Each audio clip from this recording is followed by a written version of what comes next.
Hi guys, Shirley here. A simple tree today, and I'll do the sketch first. I'll paint in watercolour, Daniel Smith Watercolour paints, which come in tubes, by the way. Oh, sorry about the noise. These are the tubes that I have of Daniel Smith, and I squeeze them out into the pallets, which is like that. Still got a bit of water in that. I've just cleaned them out, by the way. So paper is going to be the arches, 185, which is the lightweight one, and all the details are below. So let's get going.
First thing I'll do is put water all across the page.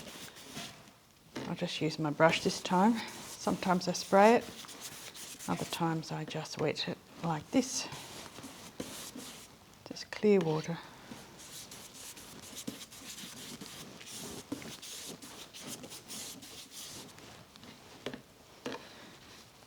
Now, okay, let's work out some wires here. I've got wires in the way.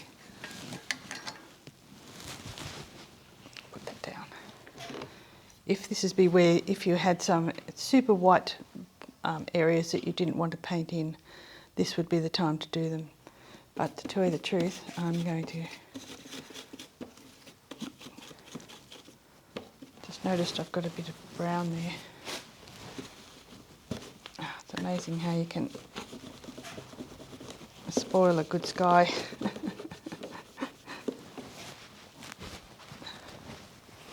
By the way, maybe you don't want to be as messy as me. Feel free to be a lot neater. So I'm just going to sky all over. And I want to add some purple. Oh, that's the wrong colour. I'm trying to get down to this purple here.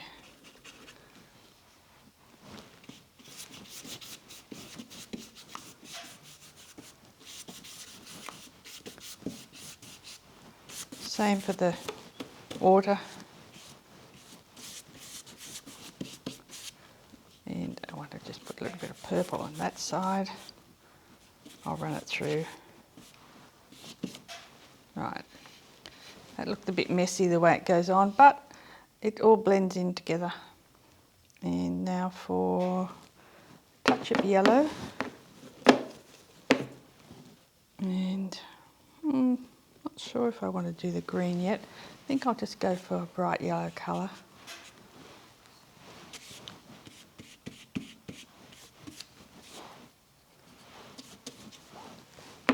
So when I do yellow, you can see I'm not very fussy about what type of yellow I'm choosing.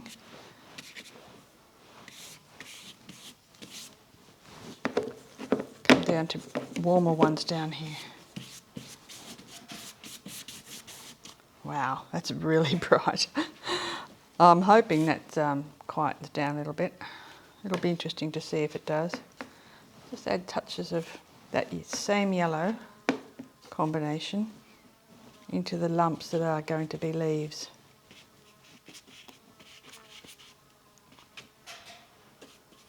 So this is the lightest shades. These will dry off and then we'll add the darker ones around them. Just leave these showing just a little bit. Okay.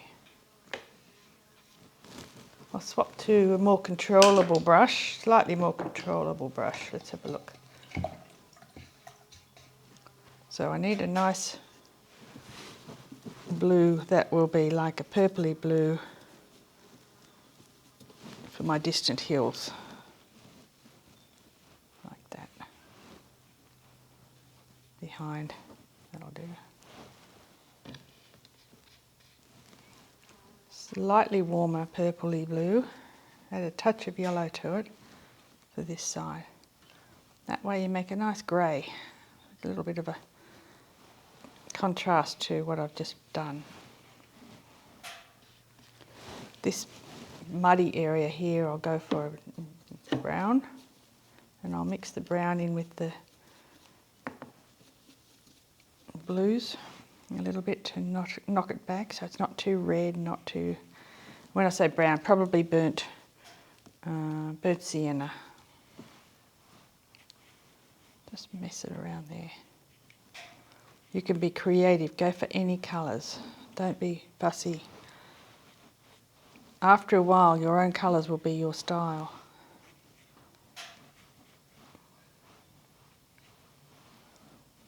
The trunk, up the middle of the trunk.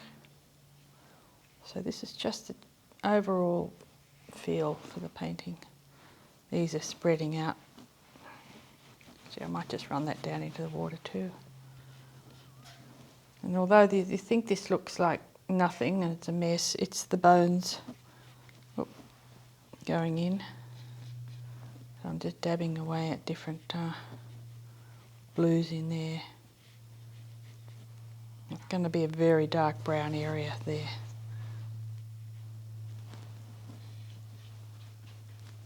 Come back with some brown over that. Knock it out. So as you can see, you can't do any sharp edges, can't do anything too fussy here. It's all just blending away, doing its mixing around thing. This is what watercolour is all about.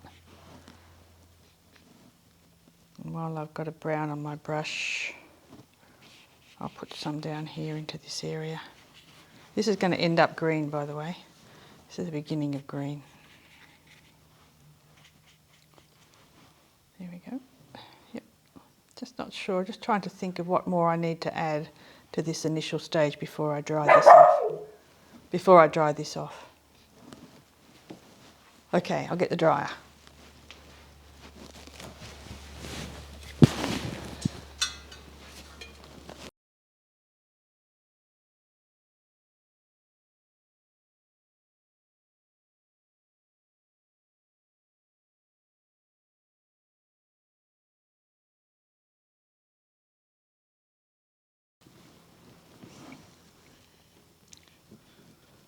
Now, midtones. I've done the lighter tones, and as you can see, they've dried off, they've gone a bit paler, and interesting little colours have formed where I was randomly placing different shades of, purples and blues. Now that's the basis for an interesting painting. If you do it all one colour, you only mix up one or two colours, and you don't blend them or make them change in their hue, it can look a bit dull, and therefore this is my suggestion to make your paintings look a bit more interesting. So the next stage I'm going to be doing is blocking in a similar way, but I'm not sure whether I'll wet it again. So you can wet it. Yeah, I might do that, but I won't wet it so heavily. This time I'll just spritz it lightly, a light spritz. This will give the midtones a little bit of blending action. They won't be too hard-edged. They'll blur, put it that way. So I thought I'd just block in some of the green areas of the tree with a light green. I'm still working in it, even though I say it's the midtones. I'll be gentle and start with some lighter colours, because in reality this tree has got very dark leaves because it's silhouetted against the sky. So I'm taking a bit of liberty, artistic license. Now just putting green everywhere. Simple strokes, try not to go backwards and forwards over your stroke. Do it once and just leave it like that. I say that and then I go again. Okay, this area in the front here looks very interesting, so I'll just make some random shapes there. Come back over that in a little while. I might just do similar at the back there.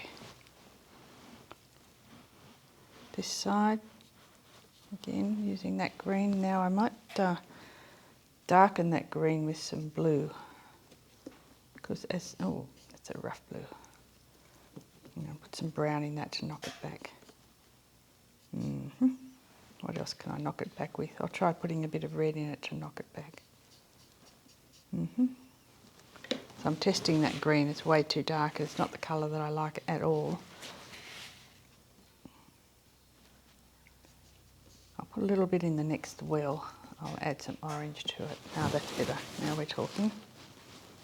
It needed more yellow. So I could still use it, but yeah. Squash down with the brush and then twirl it around in your hand. Okay, here. Not all over, just here and there. Right, what I might do is just spritz that. Again, soften it. Get a kitchen tissue paper, press it in here and there to break up those brush strokes you just put down. Sometimes you can't control it all with a brush. Sometimes you've got to go in with something independent like a tissue and pull it off. And that pull the paint off the page, and that way you end up with interesting shapes that could have taken you forever with a brush. But randomly they work. Okay. Next stage, I think I'm quite tempted to go straight into the browns of the tree trunk. And it's still quite wet, actually, I just realised. So what I might do, therefore, is I'll put a little bit of brown here. Now, I've got my brush on the side, and I've put the paint on the tip of the brush. So notice as I drag it across, I'm getting dark edge at the top, and then it's all smoothed out underneath. So that's worth practicing on a random piece of paper, and then going back and doing it the other way. So this is getting straight into the could be the final marks. You might not need to go over these when they're this dark. A couple of lines down like that. Thick to thin to get the perspective. Bit of dark over on the bank on the other side, not quite as dark though. And then there's the piece of what I've done for my sketch is I've changed the painting, the picture a little bit, and I've just put a little bit of a second line of bank there.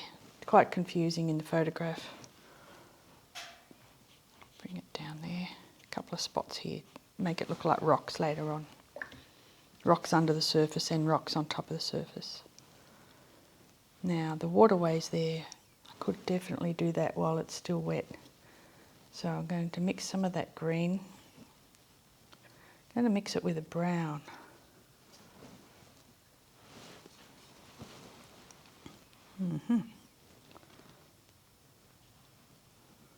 And then I'm going to reverse the pattern.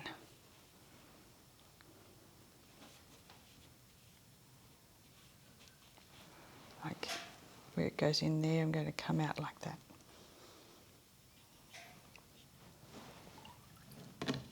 Then I'm going to put brown on my brush while it's still wet, a little bit of yellow in it, and put that brown in there and let that blend out into the green.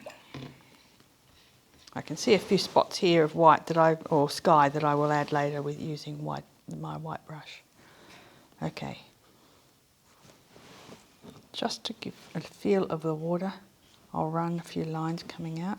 Can't see them in the photograph, but it's a fun trick to do, just in my own mind, to make sure that I'm getting a feel of the water there rather than...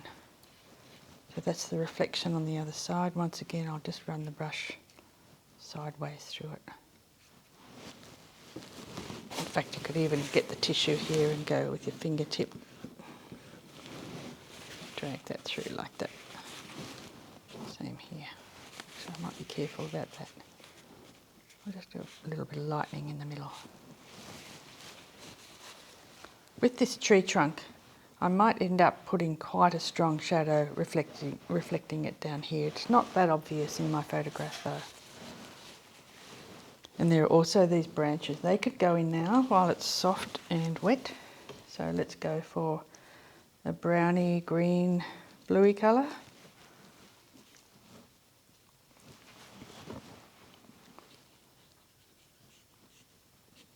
So I'll just do a bit of a splodge. Make up words for this. And then just go tap, tap, horizontal. Just feed them out to nothing. Right. That's the reflection of these leaves. They're going to be up the top there. And in the photograph you'll see there is a tree there that I'm not going to put in a reflection. These can have some fingernails run through them if you like, or the end of your brush. Sometimes that works. Yeah, that's okay. Right. The other time you can do with a vertical pull down too. I'm not quite sure that'll work this time, but I can have a go to see. Sometimes that gives a very tranquil look, combined with the horizontals. Yep. Not sure about this, just experimenting. Yep. As you can see, I've picked up a different brush there. Just fade that out. Oh, that's nice, okay. Every now and then you can do something that, and then you discover it works, so go for it. Okay, so I want a hard edge on the tree trunk. I don't want that to be too blurred. The background here I need blurred, so I can put a bit more of the background in. I'll use this wedge-shaped brush. It's actually more of an acrylic brush, but I like it. So I'll put a little bit of purple.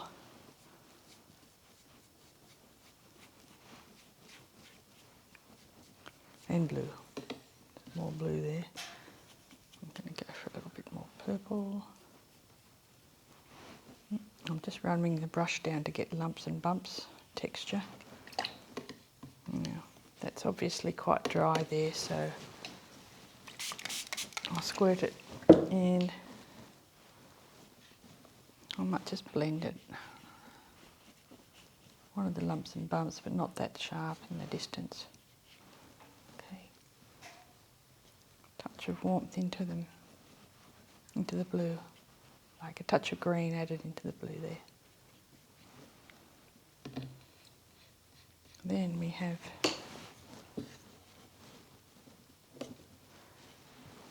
I want to put some details of those trees back there, so I'll keep away from the moisture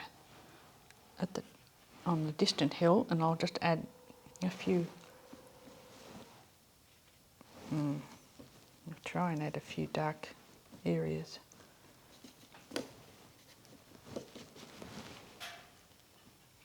feeling of those trees behind. And on this side, where am I? Just about there.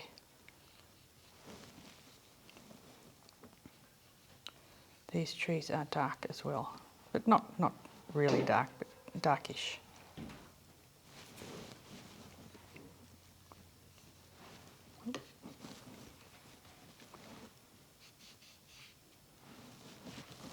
I'm blending it off because I don't want too sharp an edge. But what I do want is some branches going. Too soon. Okay. Right, with that soft dark green, I'm really liking that, so I'm going to take advantage of it to put into the bunches at the top. Oh, I'll just add a bit more brown to it. I certainly don't want this to be a... Now, expect a bit of noise here because I'm minding 2 dogs, and as well as Honey. We've got Reuben and Baxter, and they're at the door now because Bob's about to leave and they're going to start crying. They don't like people leaving. So I'm constantly mixing green and brown, different variations of green and brown here to get this tree. And I'm painting each little bunch in a random way, very loose, not tight. In other words, I'm letting the brush skip over the lines and it's just all blending out into the wet paper because this part got spritzed and it hasn't dried. Okay. Whoop. Dog bark, yeah.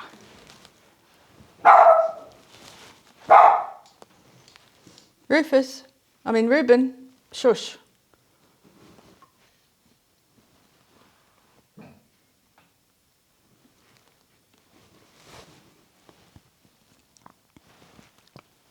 Okay, some calligraphy type of patterns here on the edge.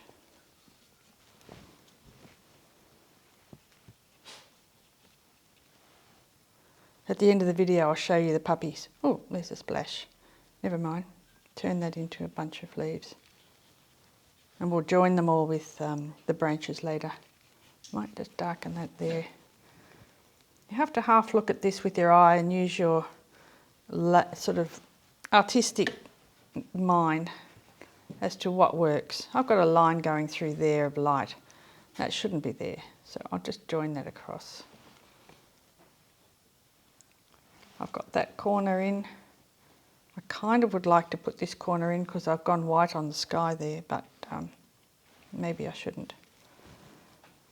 Now that those shapes are in, and while they're still quite wet, I'm going to darken the bottoms of them with the blue. That means tapping the blue on the brush. This is Ultramarine Blue, by the way. See, that gives a sort of 3D look. This particular scene did not have a shadow. The sun was under cloud. It's a cloudy sky. The top there needs a bit of spritzing. I don't want that to be too sharp. It's sharp now, but I want it to blend. So, righto. We've got colour, colour, colour, colour, heaps of colour everywhere, and we need to tie it together with the dark tones, and they're going to come next because I'll dry this now. It'll take about 2 to 3 minutes to dry. Okay. If you were to walk away from this painting now, it would be a failure because there's no unity. There's a dark area here and it's all very pale there. There's nothing holding it together. This is where I like to make the dark tones the glue that binds the whole painting and creates the actual, the composition and the drawing part of it that makes it really strong. So what I'll do is go into some of my greys. I have this little chart here, getting a bit wrecked. Neutral tint, moon glow, and lamp black. But I've also added an ultramarine violet in here, so there's a bit of everything. Basically, dark, blacky blues. Now, because I'm painting tree trunks, I'm going to add brown to it. That's all. So play around with getting the darkest colours that you can, and that can be a really good start. So, tree trunk first. For me, I'm going to be starting here, come up the side. Just going to follow my sketch a little bit from what I can see of it. Won't go right over the top of these leaves. In fact, I shouldn't have really gone over that bit. I'll come back and fix that. Very dark. I'll go a little bit lighter with the brown now. Over this side, in between those those bunches. Right. Remember with trees, always go thinner as you go up. Very rarely does a tree thicken as it goes up, and therefore you have to be careful that you spell it out what's happening if that happens. So I'm putting the dark on either side. I'm just going to go back into some brown for the centre and add a little bit more water to my brush. The ragged bottom to this tree, don't just leave it straight.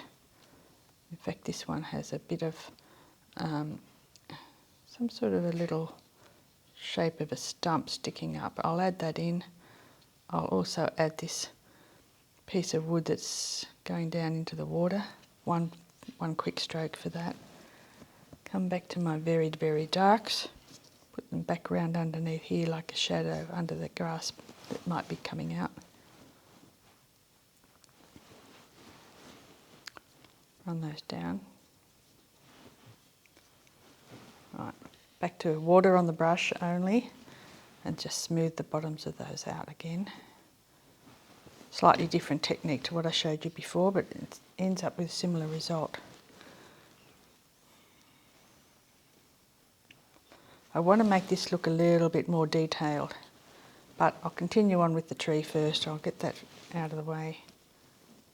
Using the tip of this beautiful brush, which is the Alvaro, got his signature there, Alvaro Castagnet Mop by Neef, number 6.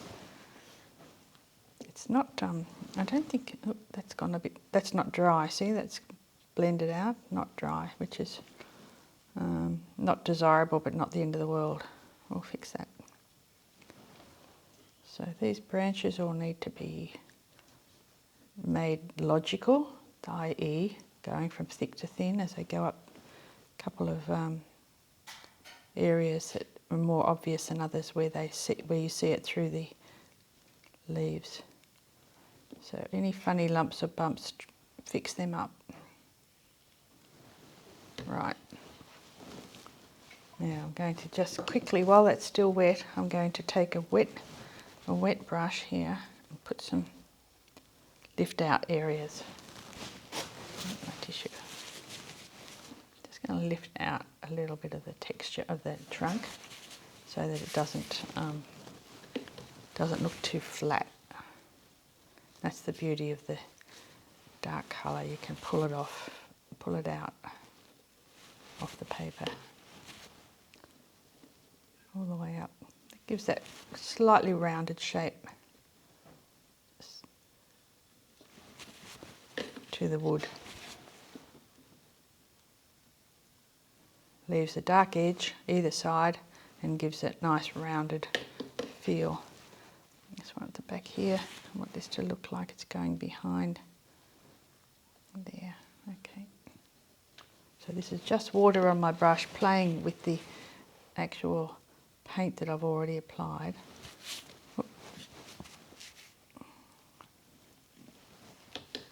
Right. Even in here, even these ones. If they're thick, they can be rounded. If they're thin, you can leave them alone. And that one there, I'll just take out a little bit because I put it into a wet patch without realising. Even this one here. Okay, so while I'm in this mode of actually removing paint that I've just applied, I'll come down here and remove a little bit of these. Really is magic, worth playing with, worth learning how to do this. Saves a lot of time later trying to model the shapes. And here in this area, I'll scratch out a little bit of lightness here and there on the mud bank, just to give it that texture that I want.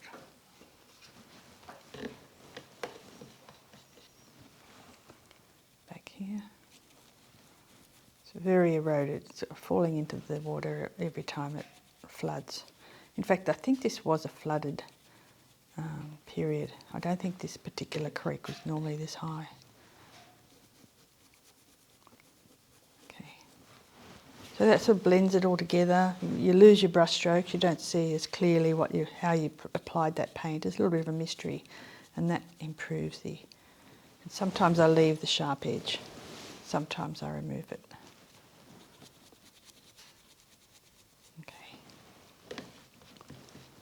Leaving that area down here to a degree. I'll just soften that one. Now, what I want to do here is do the water, and I'll try and do the water in the darkness of the water here, and I'll do it in a sort of reverse reflection, if I can. Similar colour. I'll just add, what'll I add to it? Tiny bit of the orangey. Oops. Okay, bit of everything now. We're going through a bit of everything. Nothing's quite looking right. Actually, that might look right. So it ends up being a blacky colour with a little bit of yellow in it, and it gives that dark green look. So I'm going to spread that around the edge, just in a way like that. Then I'm going to wet the brush, clean it off and wet it.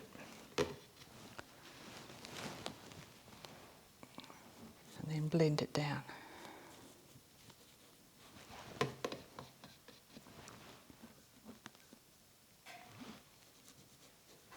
And blend means just add water to the bottom section of that paint and let it flow down into the... Once again, I'll emphasise the horizontal lines there. Put a few more horizontals in. Okay, it's getting there. So that's tied in with that. And now I'm going to darken this area here, hopefully, maybe even lighten these rocks. I'll just see if I can scrub this paint off and make those a bit lighter. Often it's not until a painting's 2/3 of the way through, as this one is, that you discover tonal issues. Something's too light or something's too dark, because you've got other things to compare it with. Now I've made these, I think, a little bit too dark, so I'm going to try and just scrub out the paint using just a wet brush. That's where this little wedge-shaped hard brush is good to use. You could use an oil painting brush here too. Okay. Now in here there are rocks, and I want to give that, I want to show those rocks.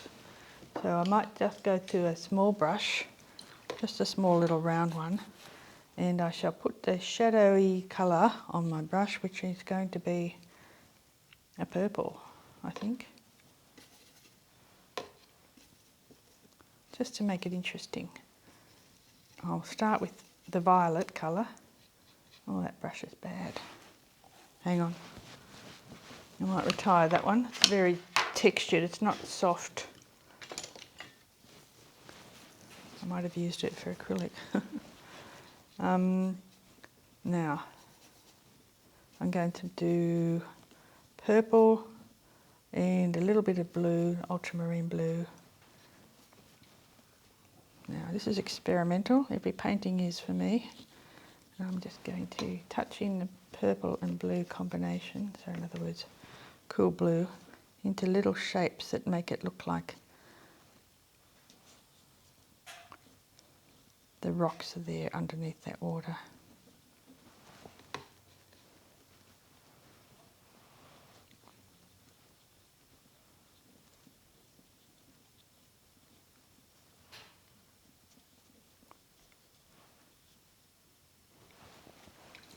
Okay, not quite there yet.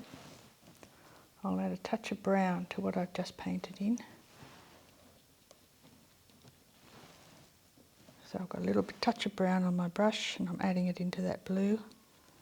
All I'm painting is the shadows around the rocks rather than the rocks themselves. So I'm leaving the circle, I'm leaving an oval for each rock. Yeah, it's getting there. I'm going to come back with a very dark black, just touch it in here and there, see if I can add interest. That stops it being all samey. Okay, let that flow a little bit. That'll be enough for the moment. I'm just going to leave that and come back to it. Now, more attention needed elsewhere. Definitely need to put the reflection in of this stick. So this can be, not happy with these colours I've got in my palette now, so I'm going to take a minute just to clean them out. This is the only problem with the watercolour palette is the limited area you have, whereas with oil and acrylic you can get huge palettes. I'll just take this main one out. It's a beautiful dark green, but I don't know that I need it. I'm using tissues rather than kitchen paper because I have more control. Okay, so we've got some fun and games to be had in the foreground. That's where our eye's going to hit to start with, and then it's going to take us back through the other. I might,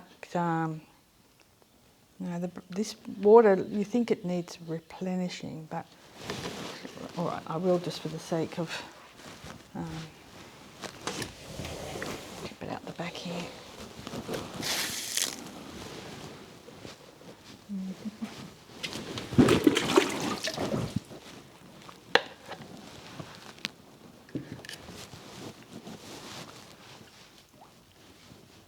Can help me mix some brighter colours here, just for the fun of it. I can see some yellows, lemony yellows. I'll just put a little bit of that in on top of that. And when I put a colour there, I like to match it somewhere else in the painting. That's how you hold a painting together. Don't have different colours in different areas. Try and use the same colour across the whole painting. Now that said, I want to add some green there. So I'll just mix a little bit of my green colour with the yellow. What have I got for green? Oh, that's clever of me. I haven't put a label on it. It's probably sap green, or this one might be an emerald green, but I do like, if you're going to buy a green, I recommend a sap. And down below there's details. Oh, I like that. It's quite opaque, so I'm able to use a dry brush technique across there. Now keep mixing. Don't mix up a big batch of the same colour, just mix it as you go. Here I'm a bit worried about putting it into the water there, but I'll just do a little bit there like that. Some strokes going up.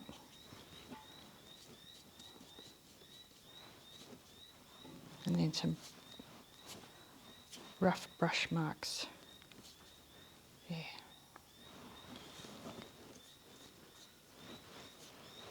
There.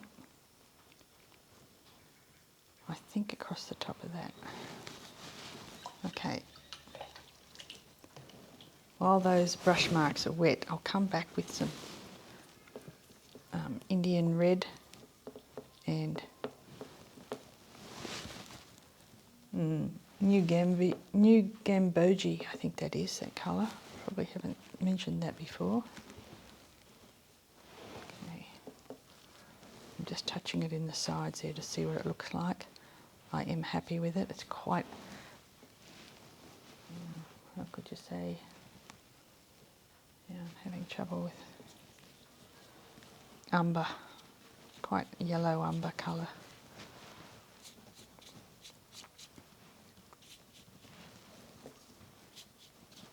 Beautiful. I'm a great one for rich colours, especially in the foreground. And every now and then you test it to see if you can get your fingers to make a mark, or the back of the brush, that works. If you don't don't want to get the paint on you. Oh yeah, look at that. It's great. Oh yes, I haven't put that texture in, that reflection in there. I was just about to do that and I got distracted. So start with just the blue and brown, brown together. Oh God, get it right. No, it's not going to work. Have a think. Basically, you use the same colour that is above the water, that you're reflecting down into the water, but you knock it back and you make it. It's a colour here I'm not happy with. Every time I use it, it ends up, it looks purple when it's wet, when it's in the pan, but when I use it, it comes out that bright green colour. So here we go again. I'll have another go at this. I know that's Ultramarine Blue, that one's nearly empty. And Burnt Umber. Oh, that's better. That's the colour I wanted.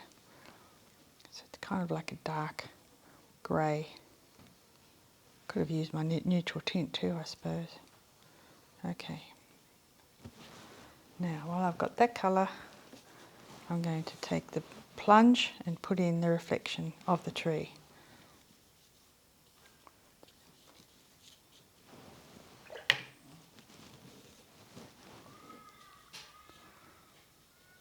Just run it down through there.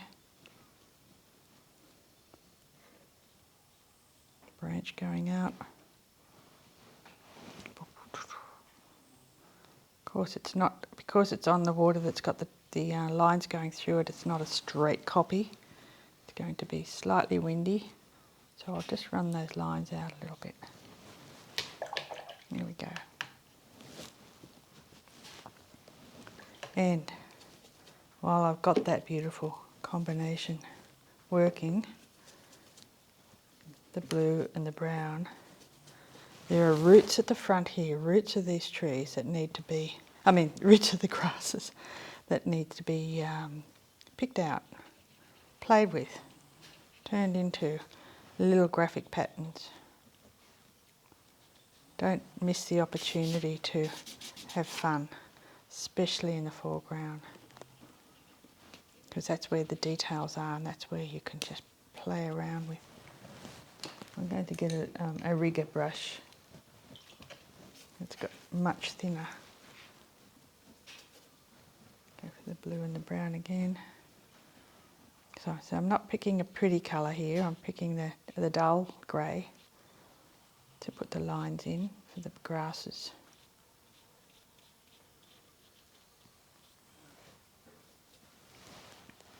They're over here as well. Just load a bit more water onto the brush. Brush can get a bit dried out. So this is where I almost call this area this time the drawing part, because this is where you start to add the details with a thin brush. It's like as if you're drawing the picture in. So I just add some more crazy shapes and some solid ones there. There's a lot of sticks sticking out over the edge, so now's the time I'll put those in.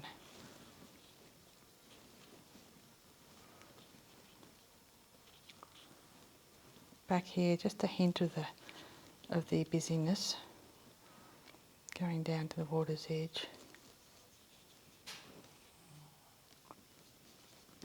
Run across like that. Okay. I've got some big, what's that, a hair. Okay, I'm going to be putting in some white branches here and maybe even highlighting these other ones that I'm putting in now. When I say branches, they're actually the dead ones that have been washed down, flotsam and jetsam. Now I've got the thin brush, I'll just line up, add some more of these twigs, I guess you'd call them, in the tree. The variety of thickness of the branch is always fun to play with. Thin ones coming off the thick ones and turning up in the middle of coming out of a bunch of leaves. Always good.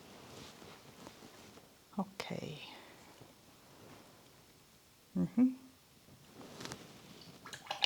I would like to add more detail at the back, but I have to choose.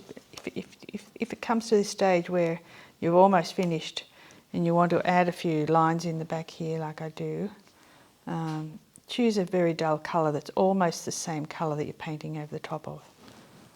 Like here I'm choosing a dull green. I'm just adding some detail for the lines of those trees.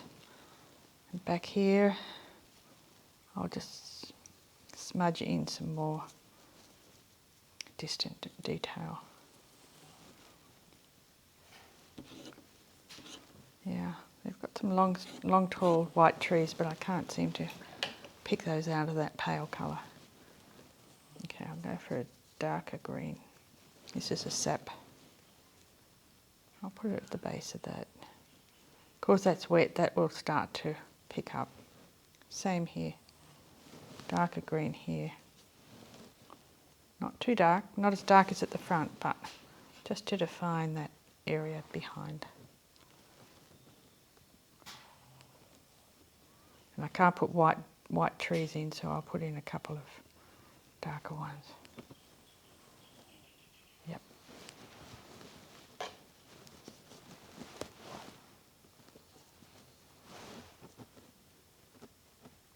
Define that.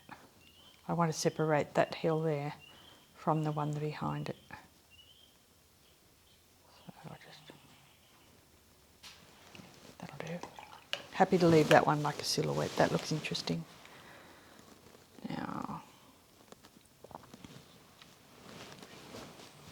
okay, a few details. Brown and blue again. This time I'm just randomly finding some colour here, and this is a little bit purpley. So I'm going to run some lines through this tree to emphasise the bark. I'm just putting the lines in the dark shadow areas. I'm not putting the lines over the top of the light area. A few spots here, down here. That there is a little bit of a worry.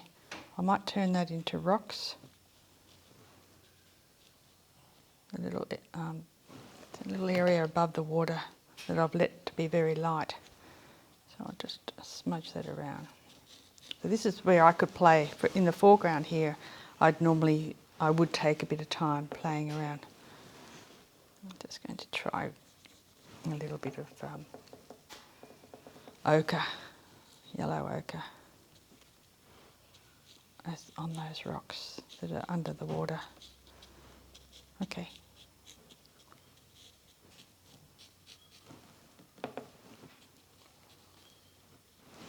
Right.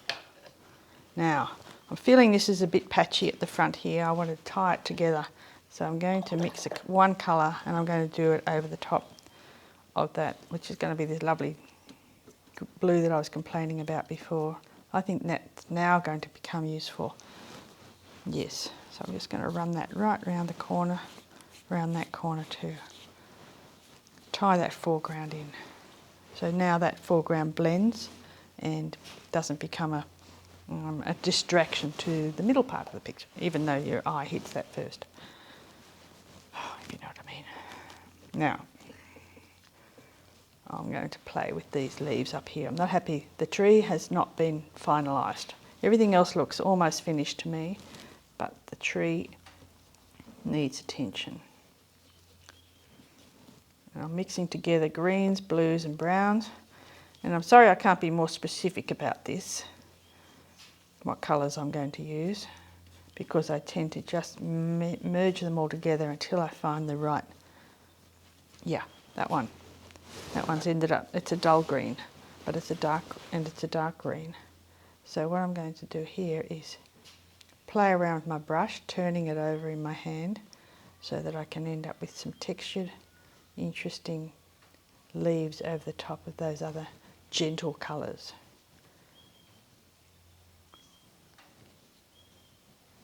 Right. Just scrumble it across, play around, turn your hand a lot. Don't overdo it. Each one, you just leave it as it is. Don't try and scrub it in. and leave as much background as possible. Do this what I'm doing here, scrumbling. Do it over the areas that are already painted. A couple of circles there, turned out to be all right, didn't mind that.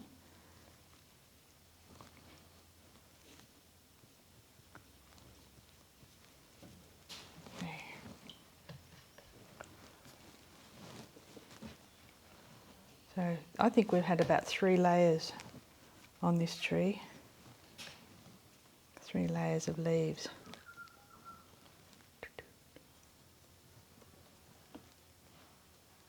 Towards the edge, some interesting thinning out of the leaves, so you tend to see them more easily. Okay, I'll darken in there. I'll try and join together some areas so that the shapes are not too repetitive. Okay, just like that. Keep half closing your eyes as you look at a job like this. See how your shapes are going. And I just feel it's a little bit busy there, so I'm just going to join a couple together. Might even take it further out. Overall shape of the tree, keep its dome. Right, I'll stop on the tree. I'll come back to this area here. I want to really darken in there. I want that to be a mysterious little area. Okay, half close my eyes again and just make sure I'm happy with that. This hair here I'd like to be a little bit looser, so I might just add water. Loosen it up a little bit, smudge it in. Yeah. See if I got any lines. No. Okay. Alrighty, nearly done. Just that dark area there, I might match it down into the shadows of the water. Define those few rocks I wanted to be lighter before.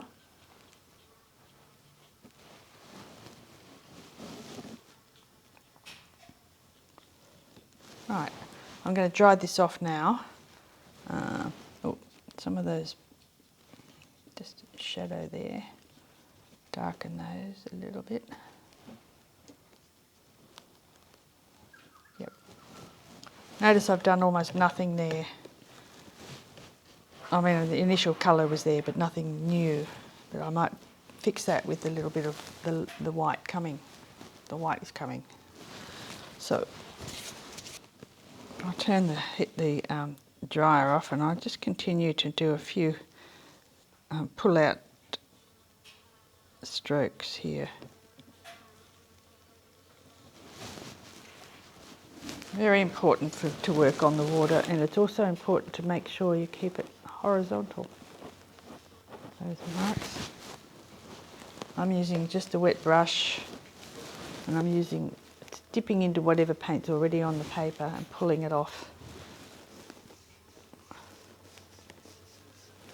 Okay, good. I'll give it a touch more just to dry that area. I don't want any part of it wet when I put the white paint on.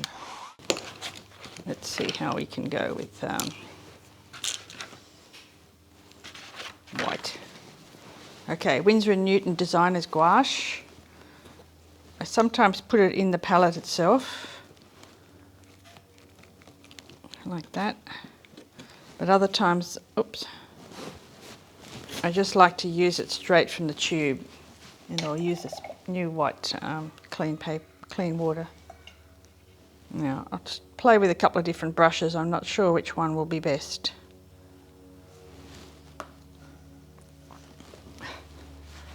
All right. What I need to do here is, yeah, not much I can do. Sometimes I can mix this with a bit of brown. Actually, I might try doing that. I'll mix that. In a way, I'm going to make a gouache. I just want to knock this back with a little bit of the brown to give it a cream colour. So instead of white, I'm going to use an opaque cream. Of course, there's a lot of roots coming out of this bank over here. And I want to just add them in to make it interesting, but I don't want them to be white, too bright, because they are quite, what's the word? They're not bright. They're brown in real life. So I'm following the photograph and I'm putting what's sticking out there, and that's got a little branch coming off it. This is the mess from left over from the floods.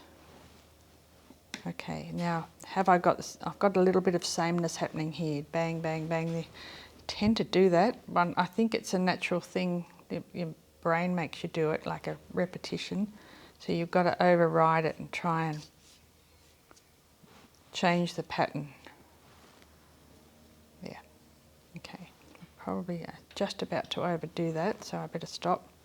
I'm going to put some of these light coloured sticks up underneath the tree, just breaking up the foreground of that tree there. And I'll add some more over here. And if I scrape my brush along half when it's dry like that, it's called dry brush technique, and it's really handy. It looks great. Now I've got some branches coming up. I'll go back for the foreground, I'll go back to a wet gouache colour, so to get a nice sharp edge for these little pieces of grass. Some of these are grey, but I'm not going to go to white. I'll just go to this cream colour, I think, at this stage. I might change my mind. Now, I'm following the photograph rather than looking at my painting properly, so there's a chance that I might be doing things that I need to undo. But at this stage, all good. Okay, I might leave that dark. I might just keep this lighter area here. I don't want to add light into the dark area, that's too distracting. I've gone to the effort to darken it off. So just a few little squiggles, like that. A lot of squiggles. What was I going to do before? I was going to add light down there, but that's good enough. And in the background there, I don't think I need to add any more. Yeah. Got this thing happening here which is a little bit annoying. I don't know what I was going to do there. I don't know what to do about it. Kind of it should be a straight edge, I think. So I might have to come in there. A little bit of danger happening here because I don't know if by straightening it out if I'm going, oh, I know what I could do. I could turn those into underwater rocks. Now what am I doing? Blue, red, that's a purple colour, that'll do. Yeah, I'll just finish the other side of those and make them look like they are under the water. Right, darkening that in there. I've got white paint all over my hand now. Okay, let me just clean up a bit. I think I put the tube of paint down on the bench, and I managed to put it on top of some brushes. Now I've got white paint on the handles. Honestly, what a messer. Okay, now I can see I've got issues here. I'm not happy with, where's that offending brush that has the white paint on it? Oh, it's in the pot. Okay, I'll just get myself some clean paper. Not happy with this water, not happy with this edge. This is a big mistake. Not so much a mistake, but an issue that one needs to look at. So what I want to do is lighten this reflection in the water a little bit. keep the tissues, the kitchen paper handy to clean the brush. Yeah, that's better. Often these sort of repairs end up making the painting look really interesting, because it's not something you can predict you need to do. So I'm definitely going to take these lines of reflection right in to this area. So if I hold the brush still, it sort of goes better, like pulls up more paint. Yeah, I like that. I'm really liking that now. I won't try and do it exactly even spaces between these horizontal lines. I'll try and make them a little bit more. Yep, okay. And then up here, just to vary it, I'll take out some of that dark area there. I'm hoping you can see this in the light. Might be a bit reflective. Yeah, that's better. And this little bit here, because it's so bright above it, it shouldn't be that dark.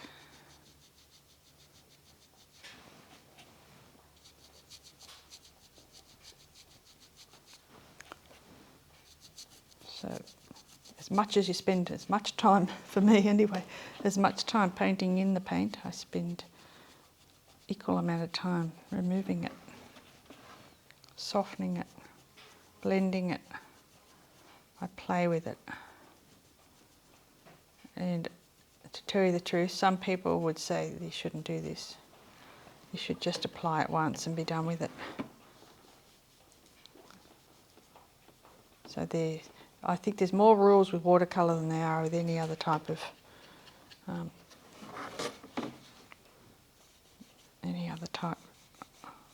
medium.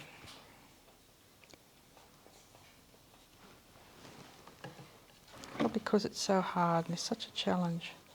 So I'm very much liking that lifting out down here. I think it looks really watery.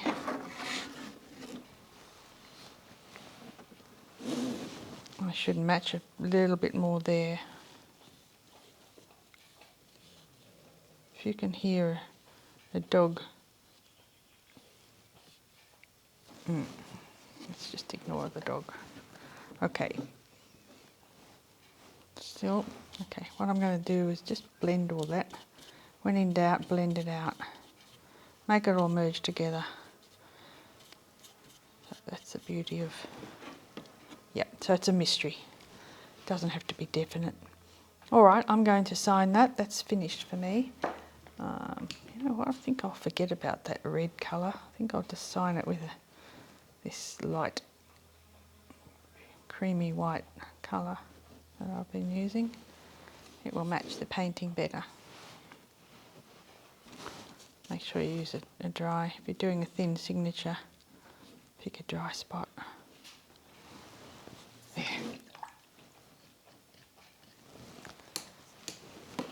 That's done.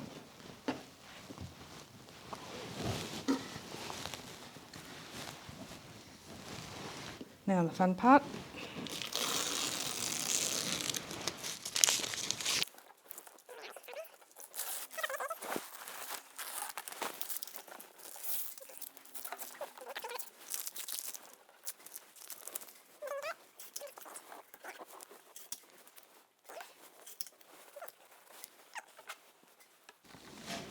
And often, as what happens at the end of a painting, I look at it with a new eye and I can see an issue. And that is, I don't think I've reflected down adequately the cliff face there. And I'm just wondering whether I could just fix that to give it a tiny bit of, that's going to be too warm, tiny bit of a shadowy shape to reflect that. It's going to be a bit hard to define.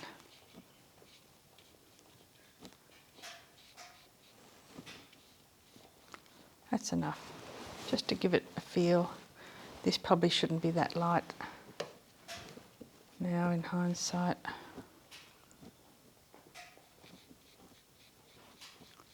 To touch it in a touch a little bit. That dark edge, I really want to see that repeated across here. I think that works. Yeah, that feels better.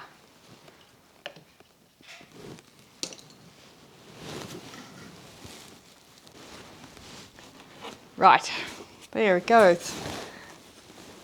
A simple tree, a single tree, not necessarily simple, and over waterways. I think it was flooded, but anyway, a previous flood, it was going down.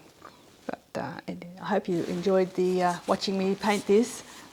Feel free to have a go yourself. I have on the website, which is linked below, there is the original, the photograph, and my sketch halfway through, so that you can start from that point and continue on with the paint, or you can of course draw it from the beginning. Anyway, hope you liked it. Thank you very much for watching, and I'll catch you in the next one.